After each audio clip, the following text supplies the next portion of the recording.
আমি আপনাদের আজকে পড়াবো বিএড এর ফার্স্ট সেমিস্টারের কোর্স 1 কোর্স 1.1 এর সেকেন্ড হাফ। সেকেন্ড হাফের মধ্যে আপনাদের 5টা ইউনিট আছে, তার মধ্যে 4 নম্বর ইউনিটটা হচ্ছে ইন্টেলিজেন্স সম্পর্কে আপনাদের আজকে আমি বোঝাবো। তাহলে এবার আসি ইন্টেলিজেন্স কি? ইন্টেলিজেন্স হচ্ছে আমাদের একটা বায়োলজিক্যাল মেকানিজম, যেটা আমরা কি করি, যে কোনো সময় আমরা যুক্তি তর্ক এসবের মাধ্যমে আমাদের মধ্যে অ্যারাইজ হচ্ছে, তারপরে কোনো উদ্দেশ্যমূলকভাবে সেটা আমরা ক্রিয়া করছি, ঠিক আছে।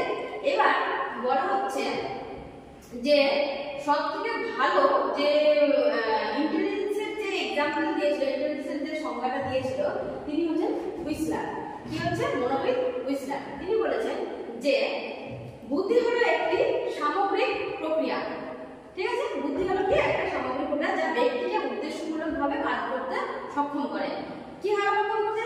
সে কোনো যুক্তির মাধ্যমে কোনো একটা কাজ করছে, তার মধ্যে হচ্ছে সে তার মধ্যে তার যুক্তিটার মাধ্যমে যখন কাজ করছে, সে যখন মনে হচ্ছে যে তার বুদ্ধিটা অনেক ইনক্রিজ করছে বা অ্যারাইজ করেছে। আমরা দেখি মানুষের মধ্যে আমরা মোটামুটি আমরা বলি যে কোনো এক ব্যক্তির মধ্যে বুদ্ধির পরিমাণ কম, কোনো এক ব্যক্তির মধ্যে বুদ্ধির পরিমাণ বেশি আমরা বলি।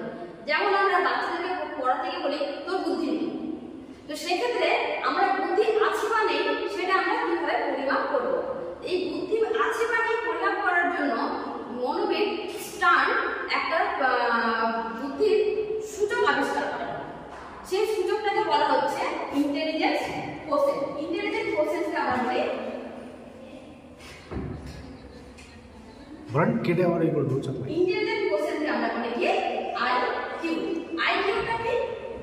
আইকিউ হচ্ছে কি আমাদের মানসিক বয়স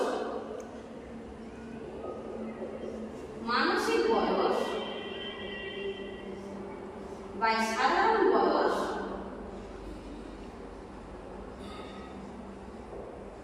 মানসিক বয়সের সাধারণ বয়সের সাথে মানসিক বয়সের আমরা যদি ডিভাইড করি তাহলে আমাদের কি হবে? আইকিউ আমাদের চলে আসবে। এবার আইকিউ কে পার্সেন্টেজ করার জন্য আমরা এখানটায় 100 দিয়ে মাল্টিপ্লাই করব। দেখা যাচ্ছে যে একটা সাধারণ মানুষের আইকিউ লেভেল মিনিমাম 90 থেকে 100 এর মধ্যে থাকে। 90 থেকে 100 একটা সাধারণ মানুষের আইকিউ। 100 এর বেশি হলে সেটাকে বলা হয় অতি বুদ্ধিসম্পন্ন মানুষ, আর এর থেকে কম হলে বলা হয় কম বুদ্ধিসম্পন্ন মানুষ।